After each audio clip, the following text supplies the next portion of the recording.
Tell me the worst night of your professional career. Okay. Well, there's a lot, but the worst gig I ever had, and I call it the worst because there was the threat of violence and death. Oh. There's been a lot of bad gigs, people leaving, but I was in Baton Rouge, Louisiana at a disco called Oscars, and we were the comics to go on the disco dance floor. And the first night we got there, it was a two-nighter. First night we got there, it was bowling night, women's bowling league. There was 300 Louisiana women, beautiful, lined up doing shooters, pictures of shooters. And people are dancing, women are dancing with each other. And the bouncer takes a mic stand and a stool, pushes through the dancers, gets on the stage, on the dance floor, and goes, "Okay, we're about to start a comedy show. Everyone sit down. Turn the music off, Earl. Earl! We're going to do a comedy show." People are still dancing. "Here's your first comic, Bill Silva." He weaves through the crowd to dancing and stands there amongst the dancers who are still dancing. There's no music. Begins the show. I'm sitting in the back of the room with my friend Ron Schock. Guy next to us is holding a towel to his head that is soaked with blood. He's ordering drinks, laughing. "Give me no shoe." And we said to the waitress as she passes, "What's wrong with him?" "Knife fight. Happens every night here. Knife fight." The guy's ear was hanging by just a little thread. He stayed for the whole show. You wanted to see the comedy show. Yeah, right.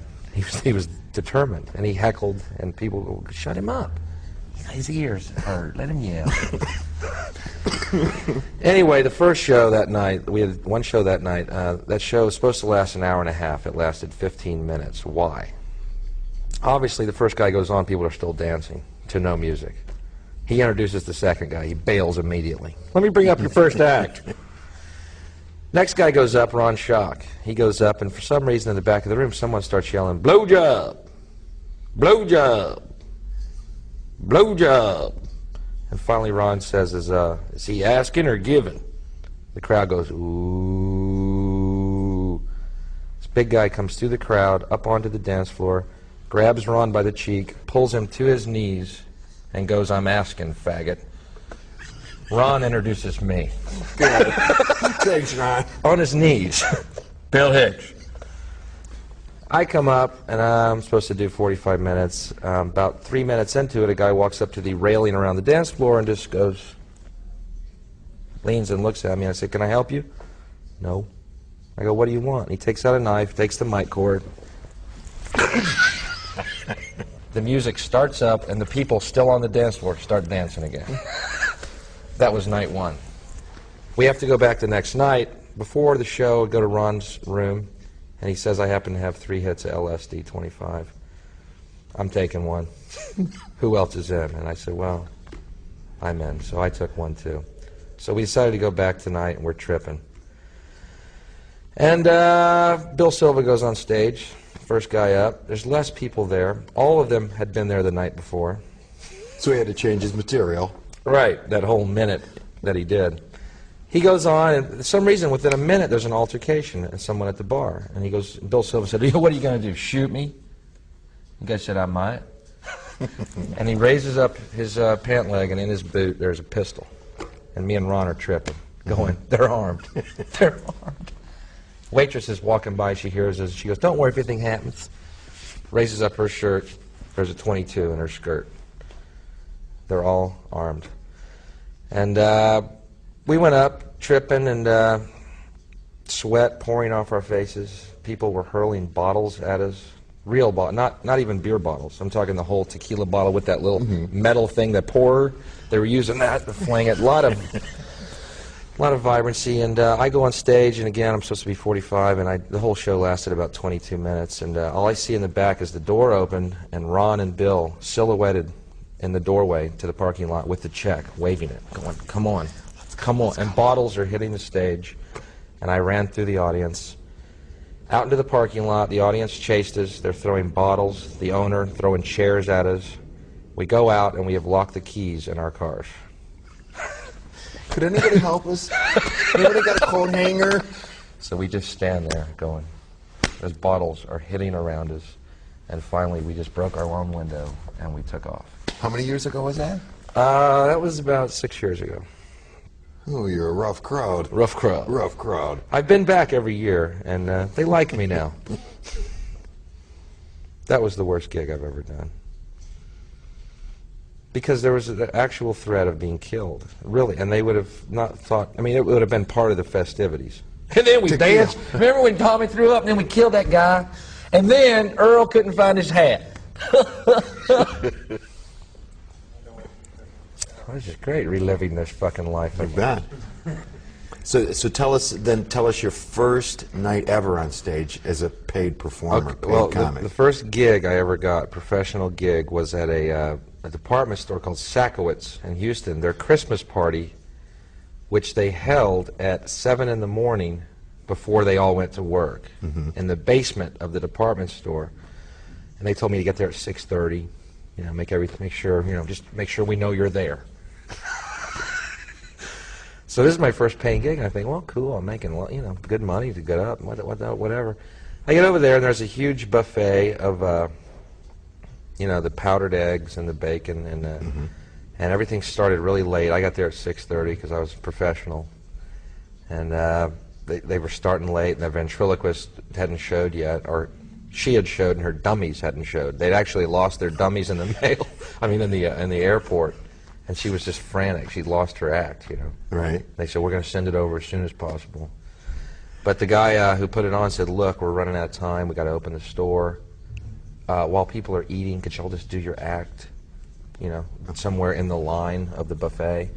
So but since I was starting new, the ventriloquist was real, you know, had been doing it for a few years. Right. She got to be up next to the ham and eggs, and I was next to juice and muffins. And I stood there while people were 6:30 in the morning getting food. Hello. I did my act. What was the first thing out of your mouth? Can you remember what you did? You're up at the juice. How did you start? I have no idea how I started. I'm sure I'm sure I ended up, they thought I was just some mic'd waiter. Right. You know, the first person asking me, you know, the weirdest heckles. Do they have any pineapple juice? I don't know. So I started helping out and fed everyone and left. That was my first gig. Between the juice and the muffins. Later on, of course, as years went by and I got better and better known, You got I was bacon and ham. Ham, bacon, and ham. The dummy never showed. Never, to this day. Found him OD'd in an alley. So the ventriloquist was throwing her voice into the bacon. Yeah. So what did that look like? Did it look like, what was that place, Gillies? That's what I imagine that to look like. I've actually played. There's another club in Dallas that is the comparable to Gillies, and I can't remember the name of it, but it's literally as big as, you know, just 3 times as big as this entire building, and it has 7 different clubs going on. One is square dancing, one's a country band, and they're all open. It's almost like a entertainment market. And one room they did comedy in, and these cowboys would come in with the hats and the date, and they'd stand. They wouldn't come in the room because they were just shopping. Right. They would just stand in the doorway and look for a minute, and you'd see all that, and they'd walk off, and then you'd go out after your show and look at it, and they'd all be, those same people would be square dancing. It's just a big entertainment market, anything you want. And they actually had the mechanical ballroom, and there was a line to get into that. And that other place, what was that? The place where you took the LSD and... Oh, Oscars in Louisiana. It was, you know, just a terrible, terrible, terrible disco. The disco stage was about 10 feet by 10 feet. What song was it? What was it? Disco? I mean, was it like Casey and the Sunshine Band kind of crap? Or Right. But then they'd throw in a country song. You bet. And also during the show, which I forgot to mention, was they kept the disco ball lit and moving, so it was fairly surreal. You know, the light was just keeping. So people were. And we were tripping, and it was like. And just every once in a while, a bottle would hurl right past your face, and they were really going for you. They were luckily they were so drunk, their aim was off. But they would. No one was sitting; they were all standing. Right. Or they were waiting to dance. Oh. Right, they were all around the rail, just... Did you get any laughs? No, 0. They didn't even listen to us. They immediately started throwing things. And kids today, they think they've got it made. Well, they have these comedy clubs to work in. That's right. Well, did you ever work Joe Dunkel's room in Michigan? It was above a hockey rink. This little, that's where I started. It's above a hockey rink.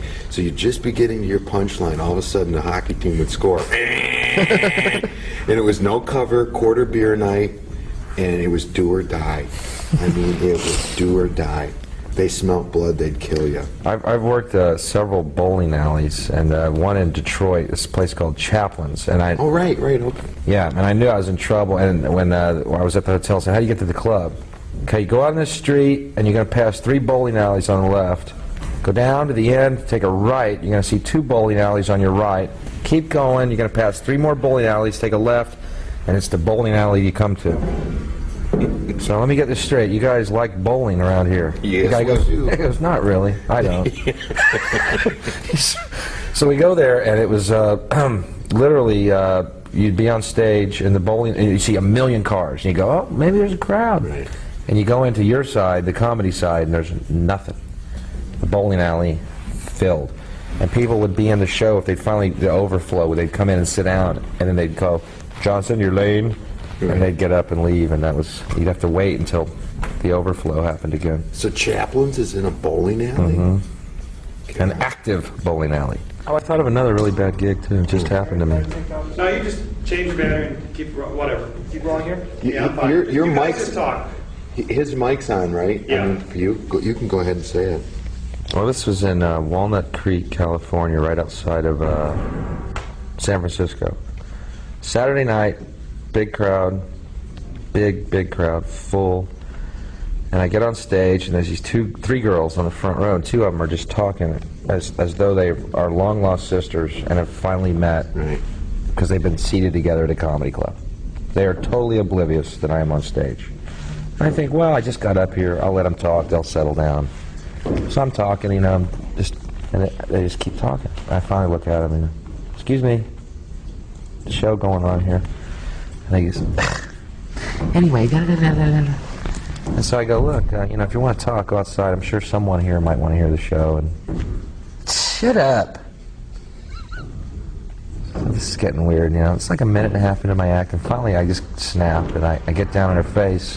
I'm crouched down, and I go, look, shut up. She grabs her glass, and she throws it at me, and it hits the hand my mic's in. And then she jumps up and runs.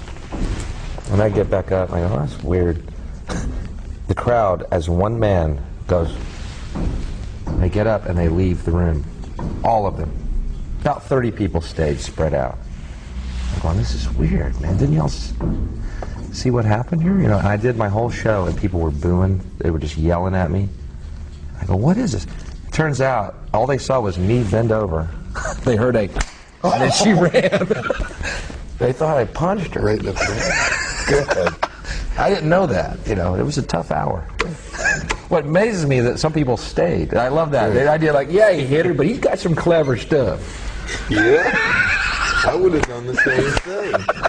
And in San Francisco, that must have went real well. God, yeah. She, later on, it turns out, that was the first show. She was outside in tears, screaming at the next show that was lined up, going, he's beating women. I mean, the other audience members, he's beating women. And everyone in line was going, all right. Oh, cool. Good choice. That's Bill. Yeah. But it was great because the next show was really tense because they really thought I punched this girl in the face, you know. And the next show was great because the comic that went up before me, you know, and everyone in the audience that came in had heard this story, and they were like, gee, what is this guy? What is this new kind of comedy? But he goes on, when he finished his act right before me, he goes, listen, I just want to say I had a little altercation with someone the first show, and I feel better now. Y'all were great. And the audience was like, ooh, that was him.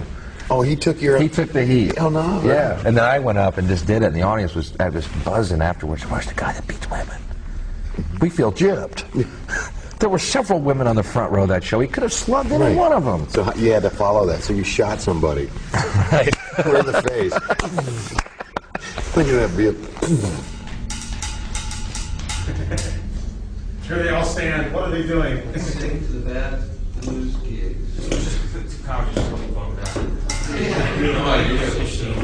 There were some good nights too. There was a night when people they all laughed. Not to me, I've seen it happen. Clean beads.